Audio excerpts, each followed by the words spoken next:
शांति कुंज online classes में आपका स्वागत है। विषय हिंदी कक्षा 7। आज हम पढ़ेंगे पिता का पत्र। पाठ 7 पिता का पत्र।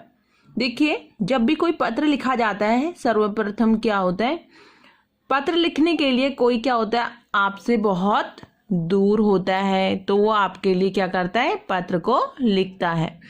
और पत्र लिखने के लिए सबसे पहले क्या किया जाता है, अपना पता लिखा जाता है। पते के साथ फिर क्या लिखा जाता है, पते के साथ फिर जिसके नाम पर हम पत्र लिख रहे हैं उसके लिए संबोधन लिखा जाता है। और उसके लिए संबोधन के बाद हम क्या करते हैं, उसके लिए स्नेह प्यार और जो हमारे उसके प्रति आदर के भाव हैं वो हम लिखते हैं। तो यह जो पत्र है ये एक पिता ने अपनी पुत्री के लिए लिखा है। देखिए वो क्या लिखते हैं। अभी यहाँ भारत में सुबह के 9:30 बजे हैं। कहते हैं अभी यहाँ भारत में सुबह के 9:30 बजे हैं, वहाँ ऑस्ट्रेलिया में दिन के 2 बज रहे होंगे। मैं अपनी आराम कुर्सी पर बैठा साफ साफ देख रहा हूँ कि तुम एक बड़े समारोह में अपने दोस्तों के साथ बैठी हो। कुछ ही देर में वहाँ कार्यक्रम शुरू हो जाएगा, तुम्हारी बारी आएगी, तुम्हारा नाम बुलाया जाएगा। सारे हॉल तालियों से गूंज उठेगा। उद्घोषक बताएगा कि कैसे और कितनी मेहनत से कैंसर जैसी असाध्य बीमारी से लड़ने के लिए तुमने क्या क्या शोध किए। इसके साथ तुम्हें गोल्ड मेडल पहनाया जाएगा। एक बार फिर हॉल तालियों की गड़गड़ाहट से आंदोलित हो उठेगा। इस पूरी प्रक्रिया में किसी के भी मन में संभवतः यह सवाल नहीं उठेगा कि एक लड़की होकर तुमने यह उपलब्धि हासिल की। लेकिन बेटी, मेरे मन में यह सवाल शुरू से था कि एक लड़की होकर ही तुम्हें आगे बढ़ना है, बहुत लंबा रास्ता तय करना है। आज मेरे लिए दोहरी खुशी का दिन है। एक तो यह कि तुमने और मैंने जो लक्ष्य मिलकर तय किया था पूरा हुआ, और दूसरा मैंने बरसों से जो एक अपराध बोध पाल रखा था, आज उससे मेरी मुक्ति का भी दिन है। बिटिया, मैं तुम्हें एक ऐसी लड़की की कहानी सुनाना चाहता हूँ जिसमें अनंत संभावनाएं थी, जो तुम्हारी तरह ही गुणी, बुद्धिमती और हौसले वाली लड़की थी।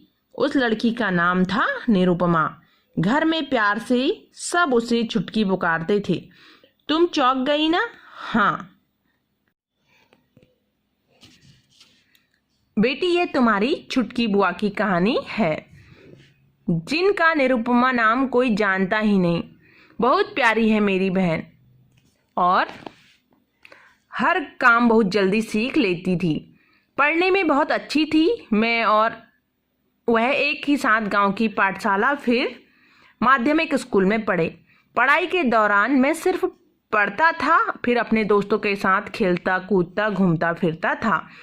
लेकिन छुटकी तो कभी खाली बैठती ही नहीं थी। माँ के साथ काम में हाथ बटाती, पिताजी के नहाने के लिए गर्म पानी रखती, छत पर कपड़े सूखने डालती। यही नहीं, मैं भी पतंग उड़ाते समय चरखी पकड़ने के लिए या पतंग का माझा बनवाने के लिए छुटकी को ही आवाज़ लगाता।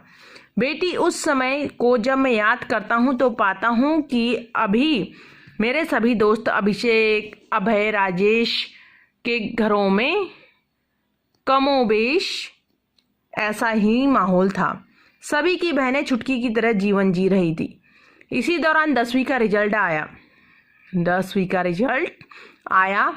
बेटी, मुझे आज यह स्वीकारने में जरा हिचक नहीं कि छुटकी मुझसे भी ज़्यादा अच्छे नंबरों से पास हुई, लेकिन घर में इस बात पर किसी ने ध्यान नहीं दिया, जैसे इस उपलब्धि के कोई मायने ही नहीं थे। तय किया गया कि मैं आगे की पढ़ाई के लिए शहर जाऊंगा और छुटकी वही गांव में सिलाई स्कूल में दाखिला लेगी। छुटकी ने बड़े दबे स्वर में माँ से कहा कि वह भी आगे पढ़ना चाहती है।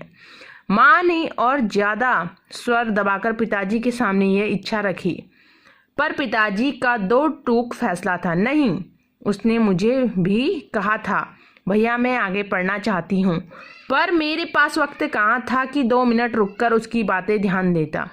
बाद में अक्सर रात बिरात मेरे कानों में उसकी आवाज़ बजती थी, भैया मैं भी आगे बढ़ना चाहती हूँ।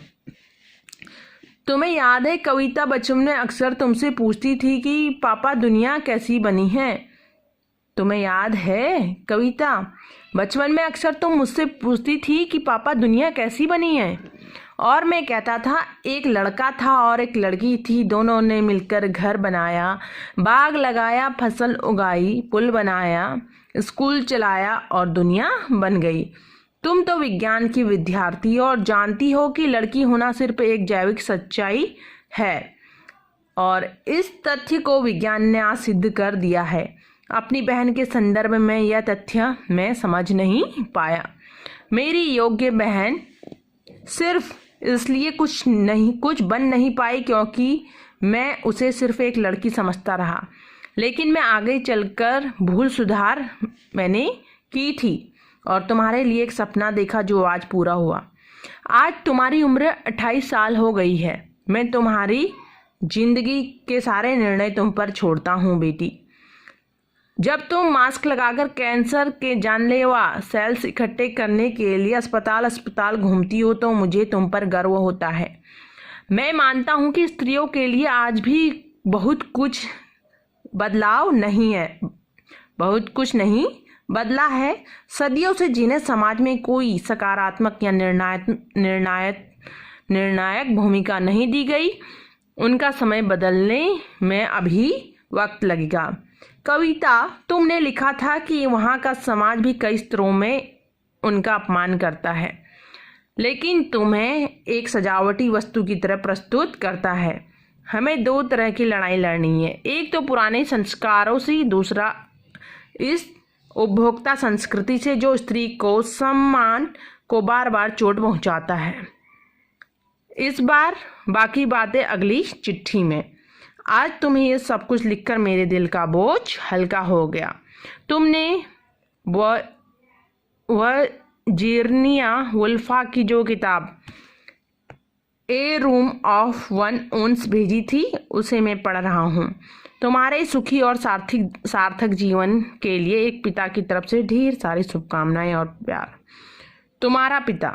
पुनश्च अपनी एक फोटो गोल्ड मेडल लेते हुए नीरू बुआ को जरूर भेजना, उन्हें बहुत अच्छा लगेगा, पिता ने चिट्ठी में लिखा था। आज हमने पाठ का अध्ययन किया और अगली क्लास में हम पाठ का अर्थ आपको समझाएंगे।